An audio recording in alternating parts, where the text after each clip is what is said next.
stream this anywhere in the world at this time. Mm-hmm. You can get on the computer and see us. And where is Columbia? She's in either Virginia or West Virginia. Oh, okay. My stomping grounds, my old stomping grounds. Yes. Hmm. So hi, Columbia. And hello to Michael. And hello to Kathy. We know you're out there. You know, if you're not watching the Patriots and the Denver Broncos right now. Yes, or 60 Minutes. Oh, and what have they got that we don't have? I forget. We could advertise for them in case you are interested. Oh, something unfortunately very interesting. Oh, really? Oh, yes, the man who shot Osama bin Laden. Well, if you want to see something really interesting, go ahead and flip the channel. We don't care. We care for you. We give you freedom. We do give you freedom. Yes. We give you the freedom to be who you are and choose in this moment. Yes, and Lloyd probably is still with us. Lloyd, good to see you again, my yes, brother. Gail might be with us too, yes. And all of our family, all of our extended spiritual family, here to talk once again about God and faith and the most important questions of our lives, the questions that we spend a lifetime trying to answer. And Michael has some questions around a very particular hero, I guess you could say, of the Old Testament, of the Hebrew Bible, somebody he has been studying for many years. And in fact, you are writing a play about this. A book, actually. A book. And I'm speaking, of course, of Abraham, the father not only of the Jewish faith, but also the Christian faith and the Muslim faith. That he is the grandfather of us all. Father, they consider him, actually. What's that? They consider him the father, actually. Who did? Jews, Christians, and Muslims consider him the father. Yeah, yes. Yeah. More than the grandfather. But I'm just... So on that note, what do you got for us? What do you got to say about Father Abraham? Well, I'm on an online Genesis study group. Mm-hmm. Studying Genesis, yeah. Yep. And if you write the station and want to join our group, you may.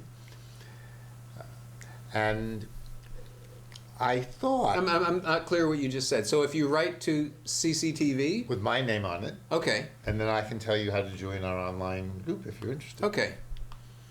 And I was writing that after Abraham hears a voice to tell him to sacrifice his son... Many people have wrestled with that incident. Yes. Or lived through it in their own lives when you hear God tell you to do stuff that sounds crazy. Myself included, jump off a roof.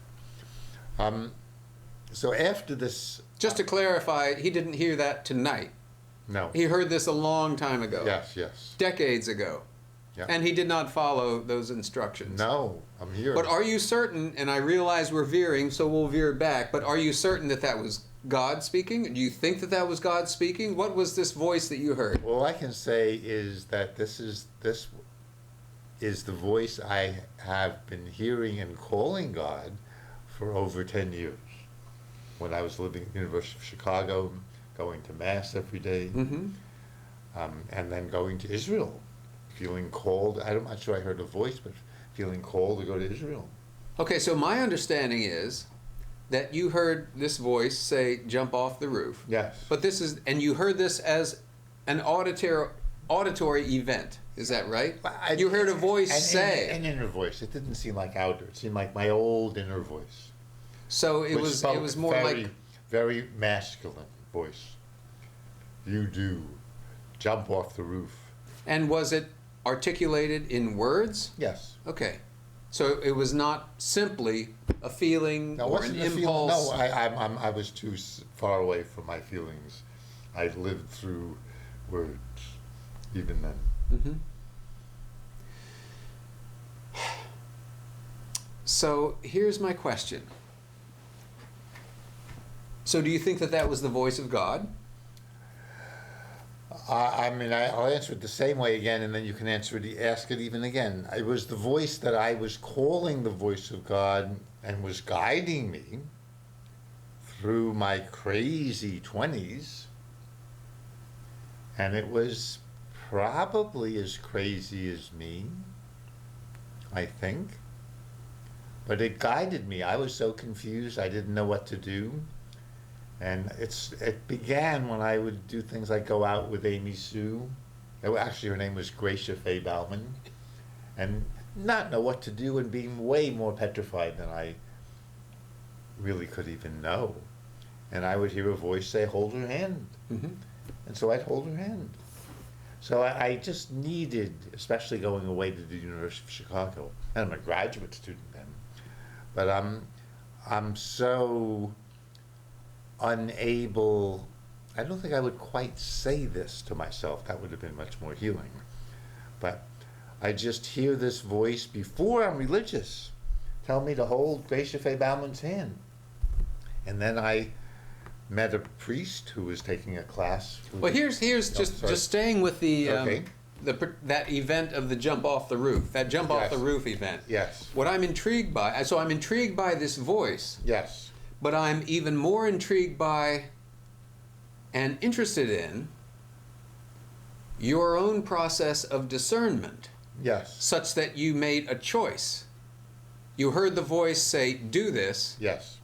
and you didn't do it. No. You made another choice. Yes. And so one could even argue that that was God, that part of you No. that made the discernment not to jump off the roof. That was clearly me. Although I do tell myself on the rooftop when I hear this, I sleep on the roof then. You slept on the roof then? Yes, in Israel, Mm-hmm. and Which is common to do? I mean, it's maybe not common, but the weather was nice. It only Mhm. rains 3 months out of the year, and it's free.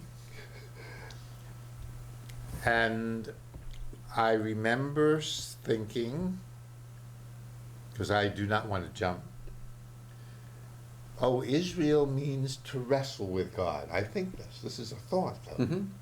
So I must be being taught by God, I tell myself, all alone on the rooftop. Oh, my God is teaching me to wrestle with God. That's why this is happening. So I had to, still keep the voice as the voice of God, even then. I have the courage to think, this might be some other voice in me. In the Christian traditions, actually I think this is true for all of the people of the book, where the devil or Satan has some function or is a personality in Judaism, in Christianity, in Islam. There is the idea of the evil one or the tester. Yes. Satan, the one who tests us. But there is this, over the course of our lives, we meet every single day. We meet various tests. We meet circumstances. We meet challenges. We meet difficulties. And it's an ongoing process to discern. Yes. What is the right thing to do? What is the right way to go? What is, in this moment, where is God? In this moment, where would the good lead me? And sometimes it's obvious. Sometimes it requires no thought at all. Sometimes it's so in line with what we in our hearts know to be true, it's easy to follow. And other times where it's not so clear. And I was not having your experience. I was only hearing the story. I've only been hearing the story of your own experience. Yeah. But it seems to me that moment of hearing the voice of God was a moment in which you came to an understanding that what you were hearing might not be telling you the right thing to do, might not be telling you the healthy, good thing to do. I didn't take it that way then. I just took it as, it's still the voice of God, but God is teaching me to wrestle, because I'm in Israel. Okay. And Israel means Okay. to wrestle with God. Okay. Thank you, God, for teaching me that I should wrestle with God. I am here to Now wrestle with you. Yes. And I'm not going to jump off the No, roof. and I don't have to listen to what you say, actually. Thank you for teaching me that. Thank you for your suggestion, but that's all it is, just a suggestion. No, thank you for even teaching me clearly not to wrestle with you. I no longer have to listen to what you tell me. So that was actually a very healing moment. It's also, I imagine, a moment in our steps toward greater maturity. And these are steps that we take our entire lives as we come to a better and better understanding about who we are and this place that we have in the world and what we're here to do. Yes, I eventually, many, many years later, because you have to relearn these things, tell my psyche, don't you order me around. Don't you command me what to do. And that took a long time. We are going to be a conversation, but no one's going to be the big bully. I know how attractive it can be to have, just based on my own experience, to have an inner voice, to have an inner impulse tell us what to do in this world with all of its chaos and all of its confusion, all of its uncertainty, all of its gray areas, to have a very clear instruction. Do this. Yes. How wonderful. And yet... And to think that it's not just you. Right. It's the God of the universe. Exactly. Is telling me what to do. What to eat. And we certainly have a world full of examples of people who have followed those kinds of instructions to their ill and to the ill of many others. People who have felt God called to create great harm. And on the other side, people like maybe even our present Pope, but certainly others, who is named after Francis, and others who have felt moved to make great gifts to people by caring for them. So then it gets puzzling. The bottom line, it seems to me, and it's, even the bottom line, even the ultimate fundamental commandment, which if you are a Christian, the fundamental commandment is to love God and love your neighbor. And in fact, if that's all that Jesus had ever said, love God and love your neighbor, I'm sure that people would have interpreted that in order to do all kinds of things that don't look like loving anything. No, that comes from Leviticus, actually. But it seems to me that the distinction between those who feel the call of God and do good versus the call of God and do what seems to me, at least, to do harm, is in the harming. People who, who the ultimate example is, the example who is invoked at all times and all places when you're invoking evil. I mean, who do you think that might be?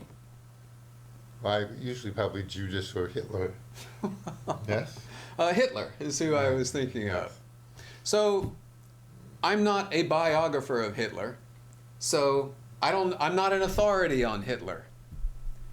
But I do believe, based on the little that I've come to understand about him, that he felt a divine calling. And in fact, there was a promotional poster in those early years when he was in the pubs in where was he? Oh yes, we're in Germany. Was it Berlin? No, it wasn't Berlin actually, but anyway, yes. Anyway, so this is where he's just getting started in his organization. So there was a propaganda poster of Hitler in one of the pubs, in one of the beer halls, on stage, and he was striking a very dramatic pose, and you could see an audience of, a dozen people out there looking up at him in rapt adoration, and the caption of the poster was, In the beginning was the Word. Well, Which, of course, many of you know to be the beginning of the Gospel of St. John. So they were clearly making the equation between, the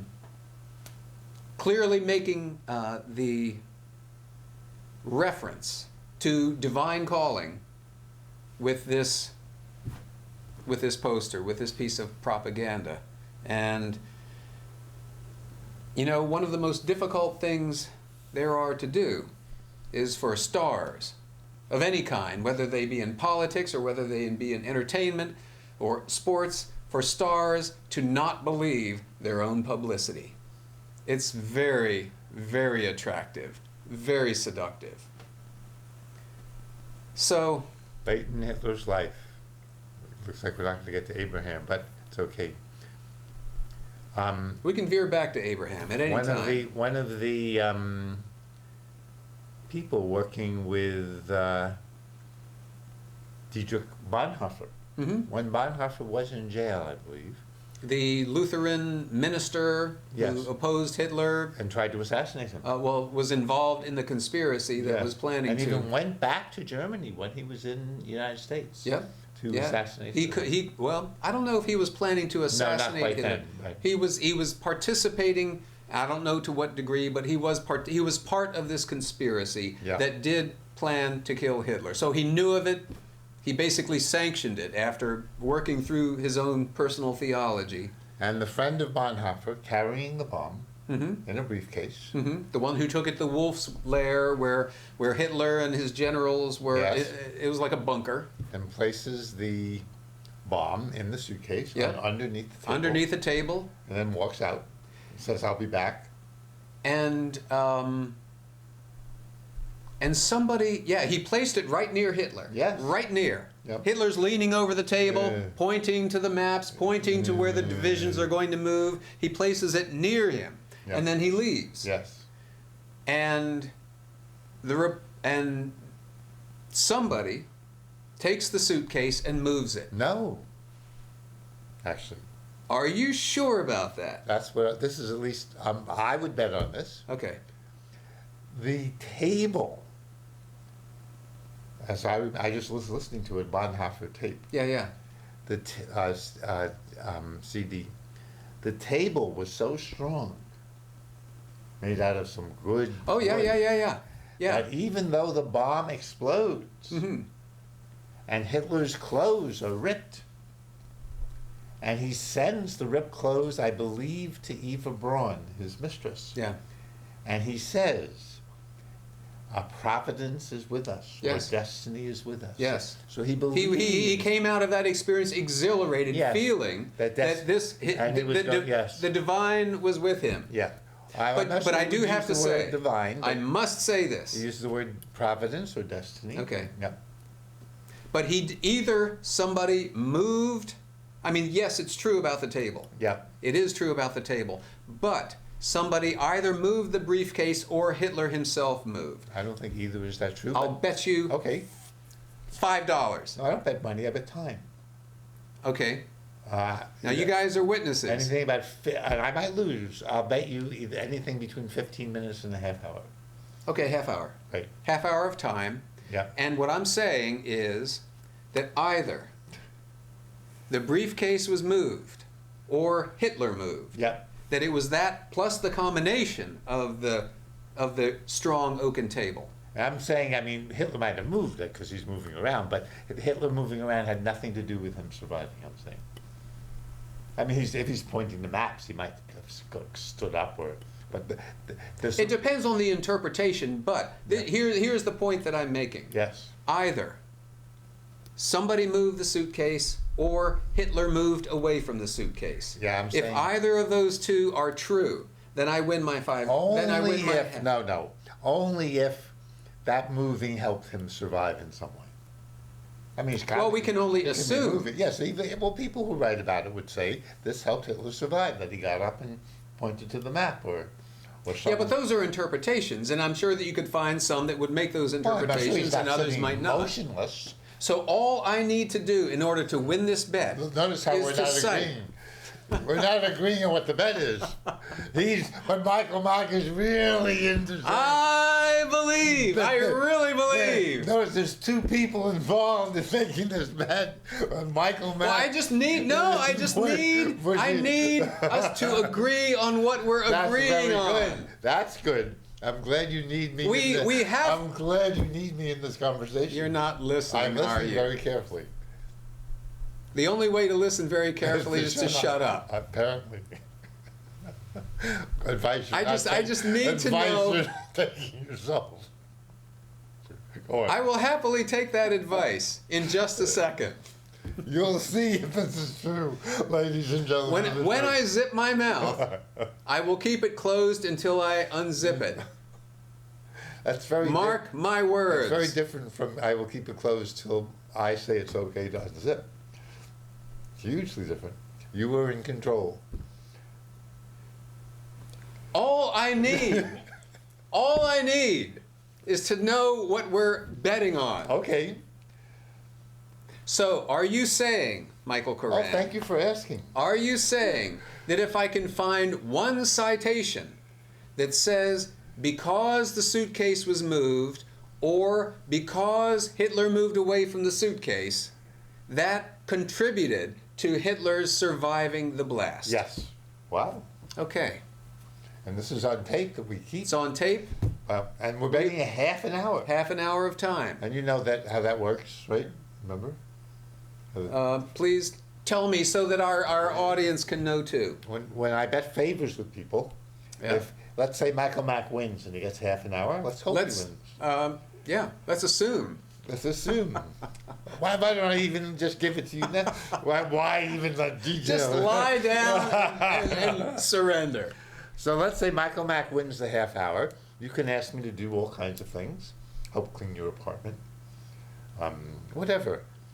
I don't have to agree to any of them.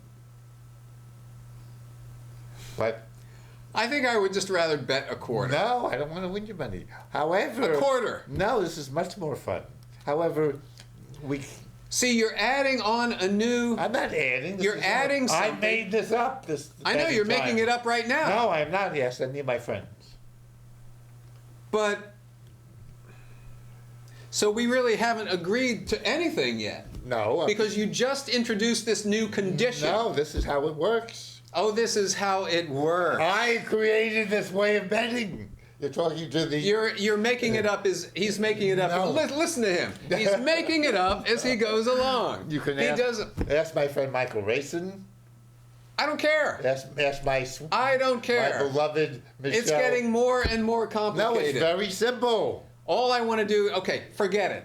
I'm not. I can't agree to it. I can't agree to it because you keep adding conditions and conditions and conditions. We've already. All I want to do at this point. Beautiful agreement. No. We had a beautiful agreement until you started explaining what in your mind the agreement meant. I would no way. Would you ever bet?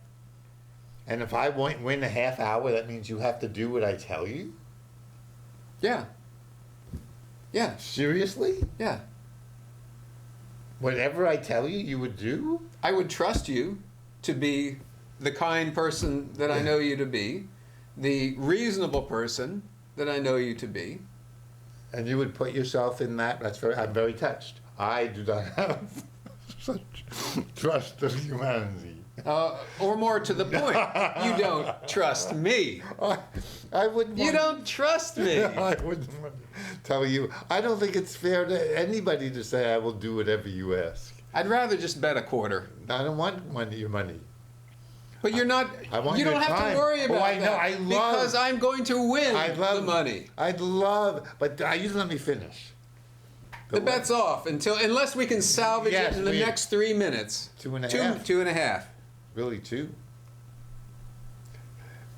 Go ahead. Say what you got to say. Thank you very much. Please continue. Don't think about me. Don't think about the other God Talk guy. This is 2 minutes to go. My only 2 minutes are being taken away.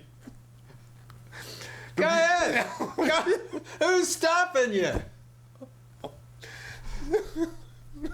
So, the beauty is, because we're friends, if you asked me to do something like clean up your apartment, I in good faith, since I can do that, would say I'm happy to.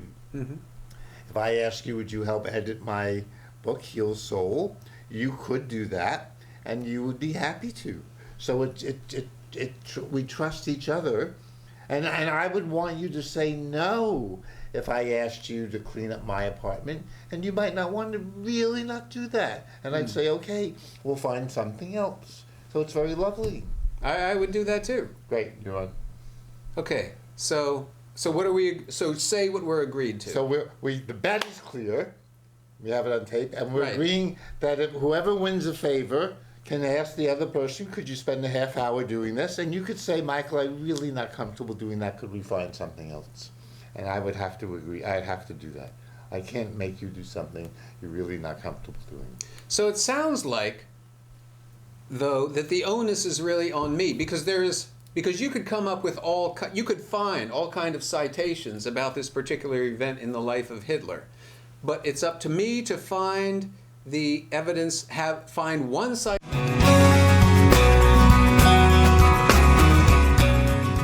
I'm Eli Gao. Whenever I'm in Cambridge, Massachusetts, I always tune in to CCTV. It's so entertaining.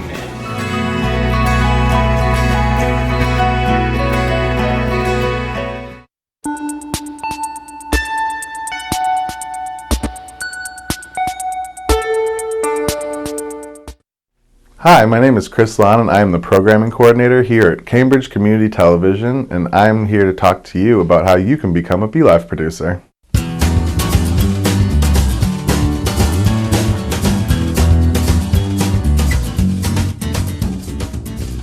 BeLive is a 27-minute live set format that broadcasts from 4:30 p.m. to 9 p.m. Sunday through Thursday and 4 p.m. to 6 p.m. on Friday on Cambridge Community Television Channel 9 on Comcast. Every Cambridge resident may do one BeLive per year for free without signing up for a membership. The first step to becoming a BeLive producer is you have to be a Cambridge resident and you have to sign up for a full access membership here at CCTV. The next step after that is filling out a BeLive request form, which you can pick up anytime at the front desk, or you can go to our website, cctvcambridge.org, and print out the form from there directly. After I process the BeLive request form, I'll sit down with you to discuss what time slots are available, and once we decide on a time slot, we'll figure out when you want to start, the name of the show, the content of the show, and whether you would like to do it weekly or bi-weekly. One of the great things about BeLive is you can discuss any topic, issue, or current event that's relevant and important to you and the Cambridge community at large. Currently, we have BeLive hosts discussing every issue from exercise to wellness to current events to politics to religion to hobbies to even just having fun. For more information about BeLive, information about the current BeLives we have, or information about submitting any other type of program, please visit our website at www.cctvcambridge.org/submit. We look forward to hearing from you.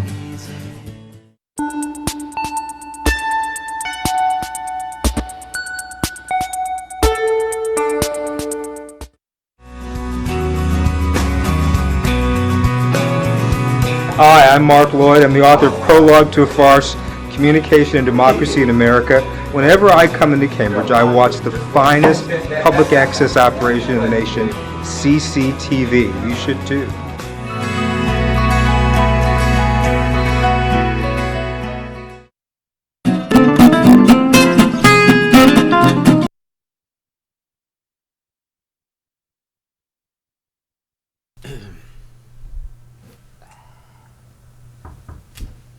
Four, three, two, one. Hello, everybody. Welcome to the God Talk, guys. Welcome